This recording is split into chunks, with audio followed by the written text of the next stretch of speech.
పల్లవి TV SIR ప్రక్రియ నడుస్తూ ఉంది. సో ఈ 31 లోపు అంటే 4వ తారీఖు ఆగస్టు 4 వరకు అవకాశం ఉంది. ఎన్యూమరేషన్ ఫామ్లను నింపి వాళ్ళకు బిఎల్ఓలకు అప్పగించాలి. సో ఈ ఎస్ఐఆర్ ఫామ్లో కుటుంబ సభ్యుల ఒకవేళ కుటుంబ సభ్యుల వివరాలకు సంబంధించి 12 ఎస్ఐఆర్ ఎన్యూమరేషన్ ఫామ్కు మీరు భారతీయుడే ఈ ప్రాంతానికి చెందినవారే అని చెప్పడానికి 12 సర్టిఫికెట్లు ఏదైనా ఒకటి జత చేయాల్సి ఉంటుంది.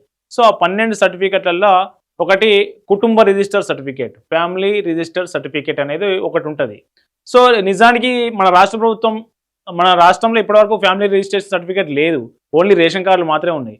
సో ఓల్డ్ సిటీలో చాలా మందికి వాళ్ళకు పేర్లు, ఊర్లు, వాళ్ళకు లెక్క పత్రం ఇట్లాంటి ఏం లేవు. చాలా డెమోగ్రఫికల్ చేంజెస్ చాలా వచ్చినాయనే ఆరోపణలు ఎన్నో ఉన్నాయి. సో ఈ నేపథ్యంలో ఓల్డ్ సిటీకి సంబంధించి అటు అసదుద్దీన్ ఓవైసీ కావచ్చు, ఎంఐఎం ఎమ్మెల్యేలు కావచ్చు, వీళ్ళంతా ప్రభుత్వం మీద ఒత్తిడి చేస్తే ప్రభుత్వం ఏం చేసిందంటే ఫ్యామిలీ రిజిస్ట్రేషన్ సర్టిఫికేట్ వెంటనే జారీ చేయాలని ఒక జీవో ఇచ్చింది. సో ఫ్యామిలీ రిజిస్ట్రేషన్ సర్టిఫికేట్ దేని ఆధారంగా ఇస్తారంటే ఇప్పుడున్న రేషన్ కార్డు, వాళ్ళ రేషన్ కార్డులో ఉన్నటువంటి వాళ్ళ వివరాల ఆధారంగా ఫ్యామిలీ రిజిస్ట్రేషన్ సర్టిఫికేట్ ఇష్యూ చేస్తారు, మీ సేవలో అప్లై చేసుకోవాలి.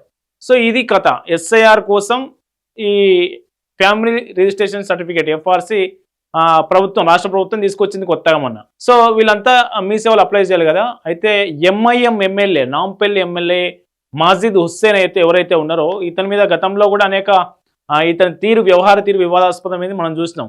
సో ఈయన తాజాగా ఏం చేసిందంటే నాంపల్లి నియోజకవర్గంలో ఉన్నటువంటి మీ సేవలను ఆకస్మికంగా తనిఖీ చేసిండు. మీ సేవలను తనిఖీ చేయడానికి ఏముంటుంది? మీ సేవల కోట్లు, వేల కోట్ల కుంభకోణాలు, వందల కోట్లు, లక్షల్లో కుంభకోణాలు జరుగుతాయా? మళ్ళీ ఈయనైతే చేసిండు. ఎందుకోసం చేసిండు అనేది మీకు తర్వాత అర్థమవుతుంది, చూడండి. సో ఈ తనిఖీ చేసే సందర్భంగా ఆయన ఒక మీ సేవ ఆపరేటర్తో వ్యవహరించిన తీరు ఇప్పుడు వివాదాస్పదమైంది. సో అతను ఆమెతో ఏం మాట్లాడుతున్నాడు, ఎట్లా మాట్లాడుతూ ఉన్నాడు, ఎట్లా బెదిరిస్తూ ఉన్నాడు అనేది ఈ వీడియో సోషల్ మీడియాలో బాగా వైరల్ అయింది. చూడండి ఆ వీడియోలో ఆయన ఏమంటున్నాడు.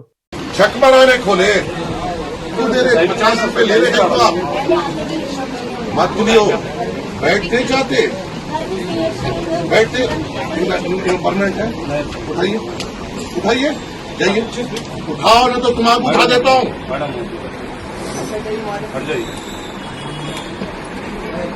సో ఈ వీడియో చూడండి. వీడియోలో మీ సేవ ఆపరేటర్ను, సో ఆ మహిళా ఆపరేటర్, ఆమె అది మొత్తం అక్కడ మొత్తం చుట్టూ ముస్లింలే ఉన్నారు, ముస్లిం మహిళలే ఉన్నారు. ఆ మహిళా ఆపరేటర్ను ఆయన ఎట్లా ఉన్నాడంటే, నువ్వు 50 రూపాయలు ఏం తీసుకున్నావు, సర్వీస్కి 40 రూపాయలే కదా అంటే, లేదు సార్ నేను 50 రూపాయలు తీసుకున్నా, చిల్లర లేవని చెప్పిన 10 రూపాయలు, వాళ్ళు నా దగ్గర ఫామ్ కూడా తీసుకున్నారని ఆమె వివరణ ఇచ్చే ప్రయత్నం చేస్తున్నప్పటికీ అసలు సస్సేమీరా వినకుండా 50 రూపాయలు ఎట్లా తీసుకుంటావు, ఇప్పుడు నువ్వు లేవు, ఈమె కాంట్రాక్ట్ ఎంప్లాయా లేకుంటే పర్మనెంట్ ఎంప్లాయా, నువ్వు ఆమెను తీసేస్తావా లేకుంటే నేను నిన్ను తీసేయను అనే మీ సేవ ఆపరేటర్ను బెదిరించిన వీడియో ఇప్పుడు సోషల్ మీడియాలో పెద్ద ఎత్తున వైరల్ అవుతా ఉంది. సో దీనికి సంబంధించినటువంటి ఇష్యూ మీద మనం అక్కడ ఉన్నటువంటి స్థానిక వ్యక్తితో మాట్లాడే ప్రయత్నం చేద్దాం. సార్ నమస్తే. నమస్తే అండి. సార్ చూసారా సార్, మా నాంపల్లి ఎమ్మెల్యే మజీద్ హుస్సేన్ మీ సేవ ఆపరేటర్, మీ సేవ సెంటర్లో ఆయన వ్యవహరించిన తీరు ఇప్పుడు వీడియో వైరల్ అవుతా ఉంది. సో ఏంటి సార్ దీని వెనుక ఏముంది? ఈ ఎస్ఐఆర్ జరుగుతున్న సమయంలో ఎంతమంది అయితే దొంగ ఓటర్లు ఉన్నారు, బంగ్లాదేశీలు ఉన్నారు, వాళ్ళని మొత్తం కాపాడుకునే ప్రయత్నంలో వాళ్ళకి ఎంతకైనా దిగజారి ఏ పని అయినా చేయగలుగుతాము, ఈ ప్రభుత్వం మాకు అండగా ఉన్నది, మేము చెప్పినట్టుగా సర్టిఫికెట్స్ ఇస్తుంది, మేము ఏ సర్టిఫికెట్ ఇష్యూ చేయమంటే అది ఇష్యూ చేస్తుంది. ఇవాళ కేంద్ర ప్రభుత్వానికి విరుద్ధంగా కేంద్ర ప్రభుత్వం ఆల్రెడీ ఎస్ఐఆర్ లో 13 ఐడి ప్రూఫ్స్ చెప్పింది. వాటిలో ఏ ఒక్కటి కూడా వీళ్ళ దగ్గర లేకపోతే రాష్ట్ర ప్రభుత్వాని పైన ఒత్తిడి తెచ్చి అసదుద్దీన్ ఓవైసీ ఒత్తిడి చేసి ప్రభుత్వం నుంచి ఒక ఐడి కార్డు, ఒక కొత్త సర్టిఫికేట్ రిలీజ్ చేయించారు. దాన్ని అక్కడ ఉన్నటువంటి హిందూ ఆపరేటర్, మహిళ హిందూ ఆమె హిందూ ఆపరేటరు, ఒక హిందూ ఆపరేటర్ పైన మహిళా నిగిట చూడకుండా ఒక ఎమ్మెల్యే ఈ విధంగా మాట్లాడడం చాలా తప్పు. బెదిరియడం ఏంటిది? కెమెరాల ముందు ఒక మహిళని ఒక ఎమ్మెల్యే ఇంత దిగజారి బెదిరించి, నువ్వు అవుట్ సోర్సింగ్, నువ్వు ఎవరు పర్మనెంట్ ఎంప్లాయా అని బెదిరియనికి ఈయనెవరు? ఆమెకు జాబ్ ఇచ్చింది ఈయన కాదు కదా. ఆమెకు సంబంధించిన అధికారులు ఆమె ఏమైనా తప్పు చేస్తే సంబంధించిన అధికారుల పైన వారికి కంప్లైంట్ ఇచ్చి ఆమె పైన చర్య తీసుకోమని చెప్పాలి. కానీ వీళ్ళు అక్కడ నిజాయితీగా పనిచేసే ఆ ఎంప్లాయీని బెదిరించుడు, దబాంచుడు, అక్కడ జరుగుతున్నటువంటి తప్పుడు సర్టిఫికేట్ల వివరాలు బయటికి వస్తాయి అని చెప్పి ఆమె పైన దౌర్జన్యం చేయడమే, అంతేగాని వాళ్ళు వేరే కరప్షన్ లాంటిది ఇట్లాంటిది ఏం లేదు. సార్ కరప్షన్ అయినా కానీ ఆమె ఆ మామూలు ఆపరేటరు, ఆ మీ సేవా సెంటర్ నిర్వాహకురాలు వేరే ఉన్నారు అనే వాళ్ళతో మాట్లాడుతున్నారు. నువ్వు ఆమె తీసేస్తావా లేకుంటే నేను నిన్ను తీసేయాలా అని బెదిరిస్తా ఉన్నాడు కదా సార్. అదే అయిపోయింది కదా సార్. వాళ్ళు ఏమన్నారు, రాష్ట్ర ముఖ్యమంత్రి ఆల్రెడీ ఇంతకు ముందే చెప్పారు, మజిలీ కాంగ్రెస్ అంటే ముస్లిం, ముస్లిం అంటే కాంగ్రెస్. అదే ఆలోచనతోనే ఈ రోజు మజ్లిస్ పార్టీ అంటే ముస్లింల పార్టీ, కాంగ్రెస్ అంటే ముస్లిము, అదంతా సింక్ అవుతుంది. కాబట్టి ఆ విధంగా దౌర్జన్యం చేస్తారు.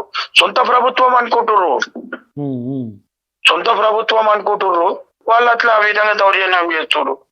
మీరు ఇదే కాదు అండి, ఇక్కడనే కాలే, చాలా చోట్ల చేస్తున్నారు. ఎస్ఐఆర్ విషయంలో కానివ్వండి, దీని విషయంలో కానివ్వండి, వీళ్ళు ముఖ్యంగా బంగ్లాదేశీ ముస్లింలను కాపాడుకునే ప్రయత్నం చేస్తున్నారు. ఎందుకంటే ఈ బంగ్లాదేశీ ముస్లింలు పెద్ద సంఖ్యలో ఉన్నారు. రెండోది ఏంటంటే ఎంఐఎం పార్టీ ఎమ్మెల్యేలు, కార్పొరేటర్లు, ఎంపీలు వీళ్ళంతా కూడా ఫ్రస్ట్రేషన్ లో ఉన్నారు. అంతే అంతే. చార్మినార్ నియోజకవర్గంలో 2,60,000 ఓట్లు ఉంటే 1,00,000 ఓట్లు ఖచ్చితంగా డిలీట్ కాబోతున్నాయి. ఆడ 1,00,000 ఓట్లు డిలీట్ కాబోతున్నాయి. ఇప్పుడు ఫ్యామిలీ రిజిస్ట్రేషన్ సర్టిఫికేట్ తోని వాటన్నిటికీ రక్షణ లభించే అవకాశం ఉందా సార్? ఫ్యామిలీ రిజిస్ట్రేషన్ సర్టిఫికేట్ అది దాన్ని కేంద్ర ప్రభుత్వం యాక్సెప్ట్ చేయదు కదా. ఎస్ఐఆర్ లో ఫ్యామిలీ రిజిస్ట్రేషన్ సర్టిఫికేట్ గురించి ఎక్కడ కూడా ప్రస్తావన తేలేరు. కాబట్టి అది ఇన్వాల్యూడ్ డాక్యుమెంట్. అగరు ఇక్కడ ఉన్నటువంటి ఈఆర్ఓలు కానివ్వండి, సూపర్వైజర్ కానీ దాన్ని యాక్సెప్ట్ చేస్తే మాత్రం భారతీయ జనతా పార్టీ దానిపైన కంప్లైంట్ ఇస్తుంది. ఈఆర్ఓల పైన యాక్షన్ తీసుకునే విధంగా మేము చర్యలు తీసుకునే విధంగా చేస్తాం. ఆల్రెడీ ఇప్పటికే వాళ్ళు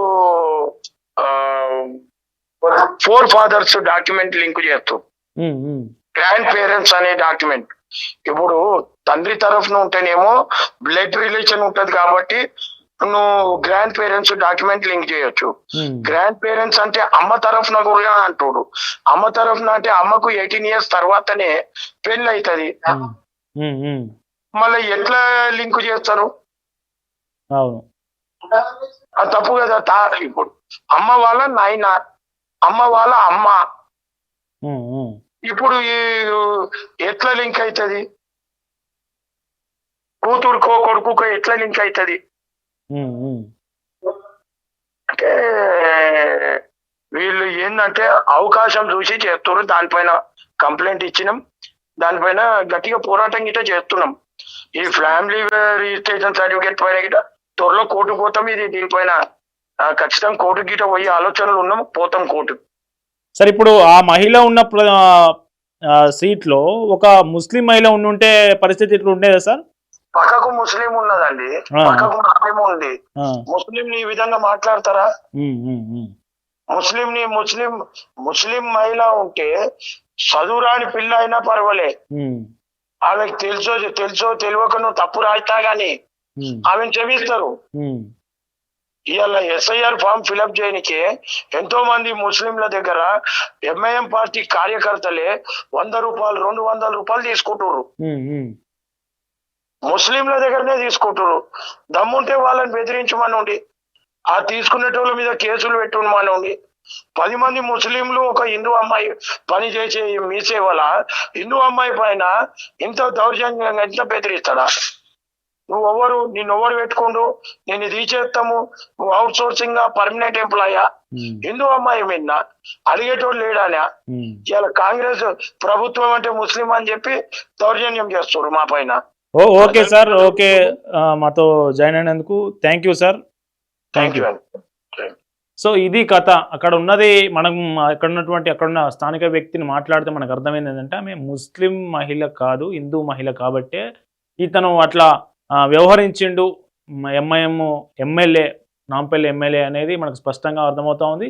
మరొకటి ఫ్యామిలీ రిజిస్ట్రేషన్ సర్టిఫికేట్ కూడా అంత హడావిడిగా ముస్లింలు అందరూ మీ సేవకి ఎందుకు పోతా ఉన్నారు, ఎఫ్ఆర్సి ఫ్యామిలీ రిజిస్ట్రేషన్ సర్టిఫికేట్ దేనికోసం వెళ్తా ఉన్నారంటే వీళ్ళందరూ ఎస్ఐఆర్ కోసం అని చెప్తా ఉన్నారు, కానీ నిజానికి ఎస్ఐఆర్లో ఈ ఫ్యామిలీ రిజిస్ట్రేషన్ సర్టిఫికేట్ కూడా ఉందా లేదా, మళ్ళీ ఎస్ఐఆర్ నిబంధనలు ఏం చెప్తా ఉన్నాయి, సో దీనికి సంబంధించి దీన్ని ఆమోదిస్తారా లేదా, ఏం జరగబోతుంది అనేది మనం వేచి చూడాలి. మొత్తానికైతే మరోసారి మజీద్ హుస్సేన్కి సంబంధించి ఆయన వ్యవహార తీరు మరొకసారి వివాదాస్పదంగా మారిందనేది మనకు స్పష్టంగా అర్థమవుతుంది.